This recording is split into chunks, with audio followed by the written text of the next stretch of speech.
Before we get into the video, could everyone please subscribe to my channel? Thank you so much. His mouth was already on me when I realized Ethan was watching across the room. Lena was riding my husband like she'd always known how, but it wasn't jealousy that gripped me, it was heat. When our eyes met, there was no shame, no flinch, just fire. He stayed, he watched, and as Ryan pulled me deeper into the rhythm of something we hadn't named yet, I understood what scared me most. I wanted Ethan to see everything. Lake Tahoe in late September always carried a certain kind of quiet, the kind that made you lean into conversation a little closer, laugh a little longer, drink a little more than you probably should. The crowds were gone, the water was colder, but the fire pit still burned at night, and the wine tastings never lost their charm. We met them at the second table.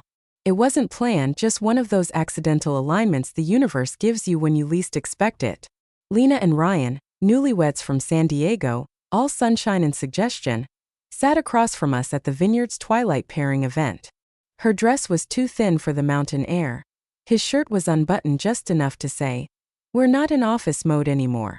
I remember noticing the way Lena laughed, loud like the world had never told her to be quieter. Ethan noticed too, I could tell by the second pour. By the time the third wine hit the table, the four of us were talking like old friends, careers, cities, weddings, regrets.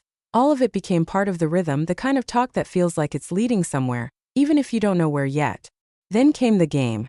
Truth or Dare, Retreat Edition. It started innocent enough. Who made the first move, who's louder in bed, who's tried what with whom? It wasn't the questions that made my skin flush. It was the way Ryan looked at me when he asked them. The way Lena placed her hand on Ethan's thigh when she laughed at the answers. It was the way no one apologized for it. That night, back in our room, I pulled my hair into a loose knot, wiped off my lipstick, and crawled beneath the sheets without saying much. Ethan followed a minute later, lying beside me in the dark. We didn't touch, not at first, but we were both wide awake. Outside, the wind from the lake brushed against the glass doors. Inside, my heart beat louder than it should have for a woman 10 years into marriage. "Do you think they would?" I asked, voice soft, staring at the ceiling. Ethan turned toward me. "Would what?" I offered a pause. "They'd do it, wouldn't they?" He exhaled slowly, didn't answer right away, and just like that, the game didn't feel like a game anymore. Ethan didn't answer me right away. He just laid there beside me, staring into the dark like it might give him a cleaner version of the question, one that didn't make his pulse shift, one that didn't carry the weight of curiosity he didn't want to admit. "They seem open," he said eventually, voice low.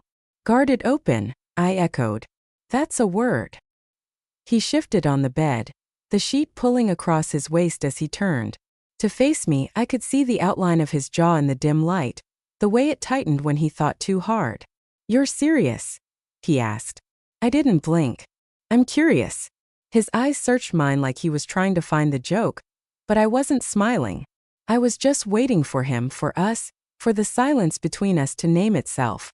"You don't even like sharing dessert," he said, a weak attempt at humor, but his voice cracked in the middle, and that told me more than anything. "I wouldn't be sharing," I said, slipping one leg over his. "It would be the way his body reacted before his mind did." That was the truth. His breath caught, his hands flexed, but still the hesitation lingered behind his eyes. "You want to see me with someone else?" he asked. I tilted my head slightly. "No, I want to see what happens when the rules bend a little." He stared at me for a long time, like maybe he was trying to recognize the woman beside him, or maybe, just maybe, he already had. The next day passed slowly. Breakfast was awkward in the most polite way. They sat across from us on the deck overlooking the lake. Lena in oversized sunglasses and bare legs tucked beneath her. Ryan was shirtless, coffee in hand, eyes scanning Ethan like he already knew the answer. We didn't bring it up, neither did they, but the looks were longer, the smiles slower, the touches not quite accidental. By late afternoon, we ran into them again near the spa lobby. There was something casual about the way Lena said, "We're heading to the lounge tonight. You two should come." And something even more casual about how Ryan added, "Midnight's the magic hour, right?" Like he was daring us to prove him right. Back in our room, I poured a glass of wine and sat by the window, watching the lake go silver under the moonlight. Ethan stood at the foot of the bed, arms crossed, restless in a way I hadn't seen in a long time. "They're serious," he said. "So are we," I replied, taking a sip. "The question is, what are we serious about?" He didn't answer. He just sat beside me, quiet, letting the silence stretch thin between us again until I said it. Let's just see what happens if we open the door. And this time he didn't look away. We showed up just after midnight. The lounge was quiet, half-lit, holding its breath. Ryan was already there, legs sprawled, a glass of something dark in his hand. Lena stood by the window in a silk wrap that didn't bother hiding much. She turned when we entered and smiled like she'd known we would come. No one said much. Ethan walked in behind me, tense but not turning back. I felt it in the way his hand brushed my lower back, light, barely there but present. We didn't talk strategy. There was no plan, just space, heat, and a hum beneath the surface that had been building since the first pour of wine 2 nights ago. Lena approached first, not me, him. She walked straight to Ethan, hand sliding up his arm like it had always belonged there. I watched his body freeze, then soften. His breath hitched, pull away, and that's when I felt Ryan behind me.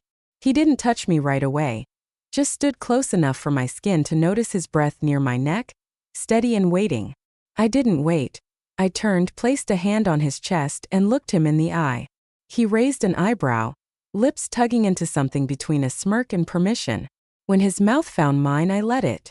When his hand slid down my waist, fingers slipping beneath the hem of my dress, I didn't stop him. Across the room, Ethan let out a low, startled sound. Lena's lips were already at his throat, her hands working at the buttons of his shirt like they were a countdown. He didn't stop her either. There was no jealousy, only adrenaline, only hunger. Only heat crashing through everything we thought we knew about boundaries. Ryan's hand curved behind my thigh, lifting me easily as I leaned into him. The couch found my back before I even noticed we were moving. My dress bunched at my hips, his hand slipping underneath with a purpose that made me exhale sharply and involuntarily. Ethan sat now, Lena straddling him with a rhythm that made the room feel smaller. His hands gripped her waist, not out of control but with reverence, like he couldn't believe what he was being allowed to touch. I didn't mean to moan, but when Ryan lowered his head and his mouth moved over me with slow, deliberate pressure, it left my lips without permission. Across the room, Ethan turned sharply at the sound. Our eyes met for a second, a brief, brutal second. I expected guilt. Instead, what I saw was fire. He was watching and he was staying. Ryan pulled me harder against his mouth, and I arched for him. He didn't speak, didn't rush, just focused, methodical, devastating. My breath stuttered, my hands clawed at the cushions, and when I came, it wasn't quiet. Behind me, Lena laughed, a breathy, pleased sound as she rolled her hips harder, drawing out the kind of groan from Ethan I'd never heard before. Not with me, not like that. I turned to see him, eyes shut, head tipped back, lips parted. He wasn't pretending anymore. He was there, deep in it. And the strangest part of all? I was glad. If you're still with me, thank you. These stories only exist because of viewers like you. If you'd like to support this channel and help keep it going, you can do so through Super Chat or Super Stickers. Means more than you know. Ryan leaned in, fingers trailing between my legs again, this time slower, like a painter admiring his own work. I grabbed his face and kissed him hard, tasting myself on his mouth. We didn't speak. There was nothing left to say. Ethan was watching and he didn't look away. When the noise settled, we were still there, 2 couples half-dressed and breathless, surrounded by the scent of sweat, skin, and whatever was left of our old lives. No one spoke. No one reached for their clothes just yet. We sat in the aftermath like survivors of something we asked for but weren't entirely ready to name. Lena lay curled against Ethan's side, her finger. It felt like a room when we stopped for gas just outside Sacramento. He asked me if I wanted coffee. I nodded. He didn't have to ask how I took it. Back in the car, 2 paper cups between us, I finally said it. Do you think we broke something?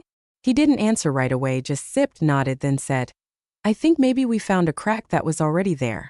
I turned to him and now he smiled faintly. Now we know it's there, so we stop pretending we don't feel it under our feet.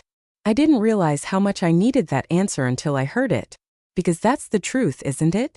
What we did wasn't an earthquake, it was a magnifying glass. It didn't destroy us. It just showed us where the tension already lived. At home, we unpacked quietly, folded clothes, sorted laundry, the mundane act of re-entry. But later that night, while brushing my teeth, I caught Ethan watching me in the mirror. Not like before, not like a man distracted, but like a man trying to remember how to approach someone he's always known but might be seeing for the first time. I spat, wiped my mouth, and turned to him. What? He shrugged. You just seem more awake. I blinked. I feel it.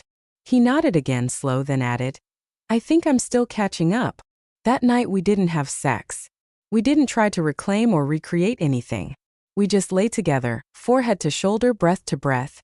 And for the first time in months, I didn't feel like we were avoiding each other under the same roof.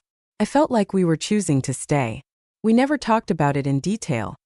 Not the sounds, not the touches, not the way Ryan's hands felt or how Lena moved when she wanted something.